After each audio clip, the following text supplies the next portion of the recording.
Good rainy day to you all.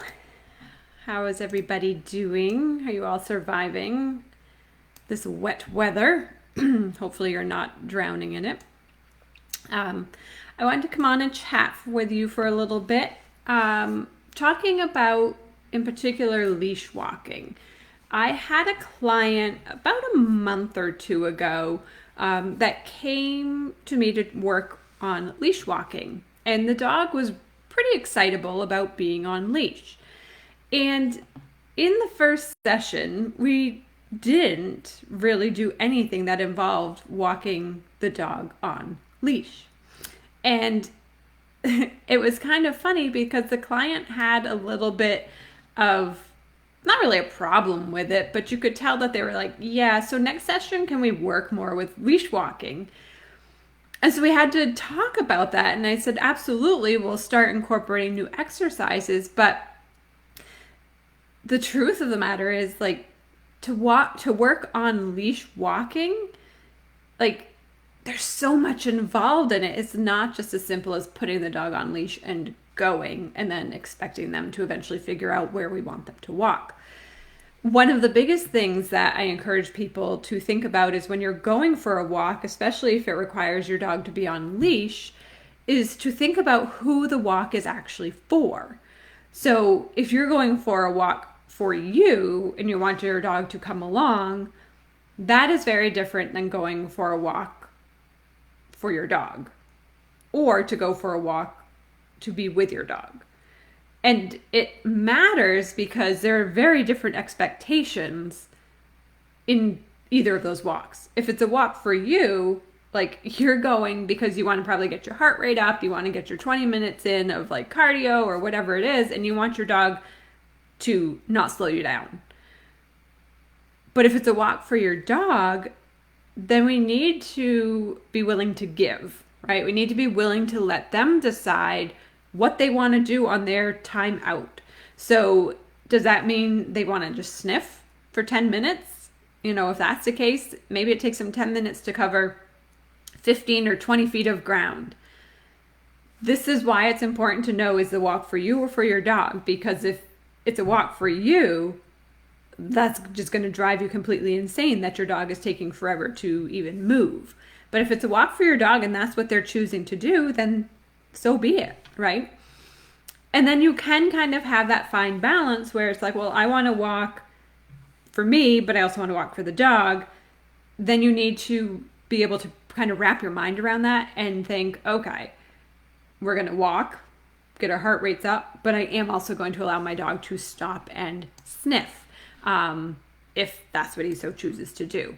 And then there can be a limit, right? It doesn't have to be 10 minutes of letting your dog sniff. It can be like, all right, get your fill in, and when I say let's go, we move. So I wish it was as simple as hooking the leash on your dog and just heading off on your walk. But even if it's a walk for your dog, there's still things that we need to teach, right? We need to teach our dog to be able to respond to us when we say their name, or we say come, or, leave it, or whatever it might be. We also need to teach the dog how to ignore, or at least function, or have some level of composure in the face of distractions, whatever those distractions might be for your dog. And then we need to teach them how to adjust their speed that they walk. Because as puppies, we don't adjust our speed. And so think of it, our puppies are like trotting next to us to try and keep up.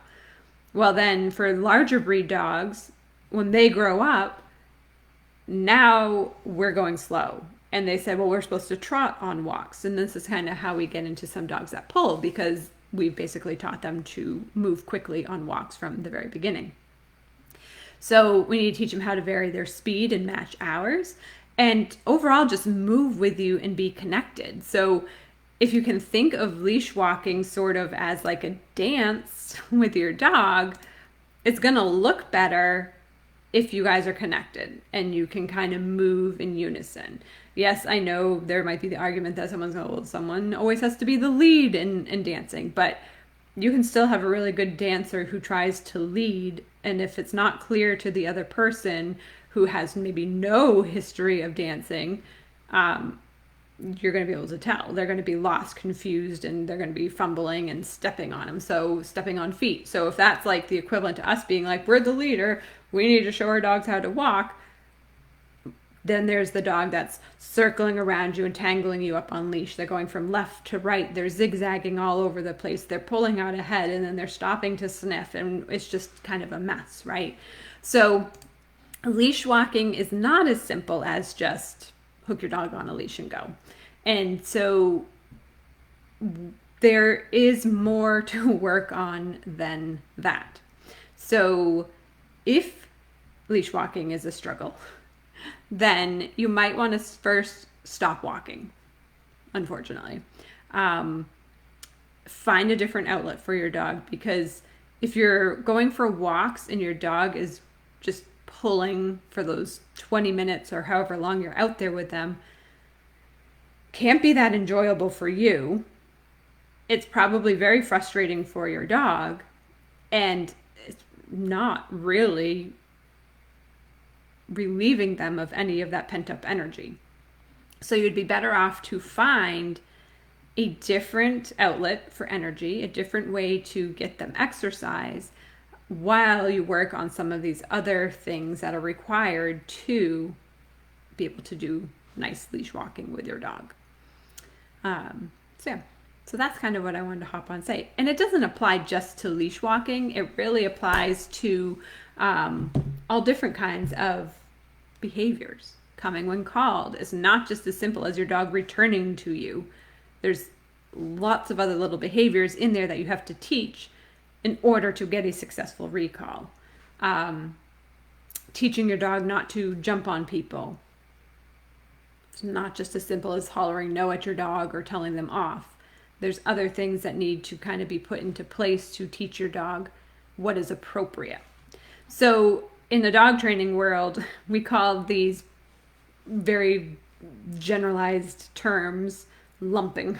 So you're taking all kinds of behaviors and lumping it into one and saying it's coming when called. Or we're taking all those behaviors that make up leash walking, we're lumping them together and say I want my dog to walk nicely on leash. We need to split them up, break them down, and then you'll actually move a whole lot faster through your training.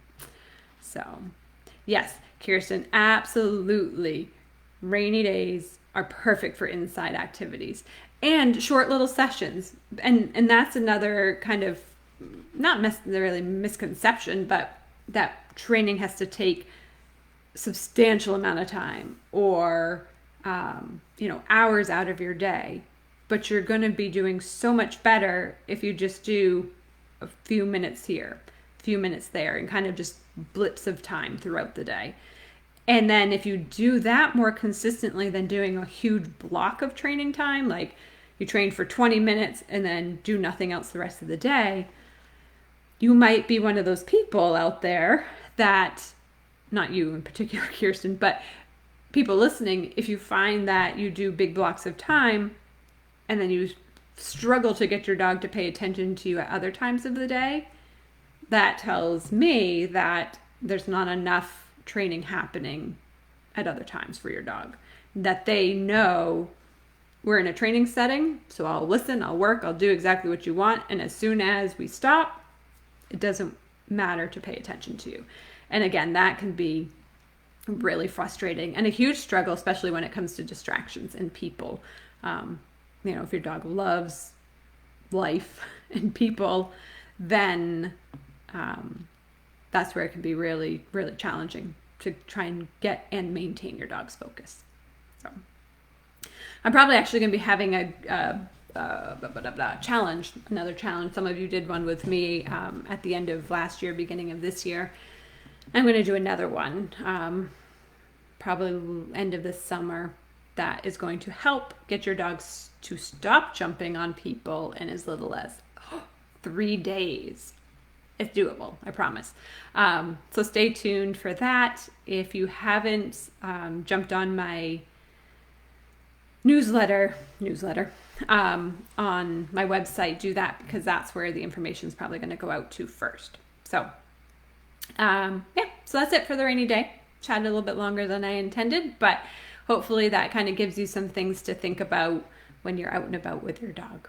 So like Kirsten said, it's a good rainy day. Do some fun little games and refresher stuff with your dog in the house. Stay dry.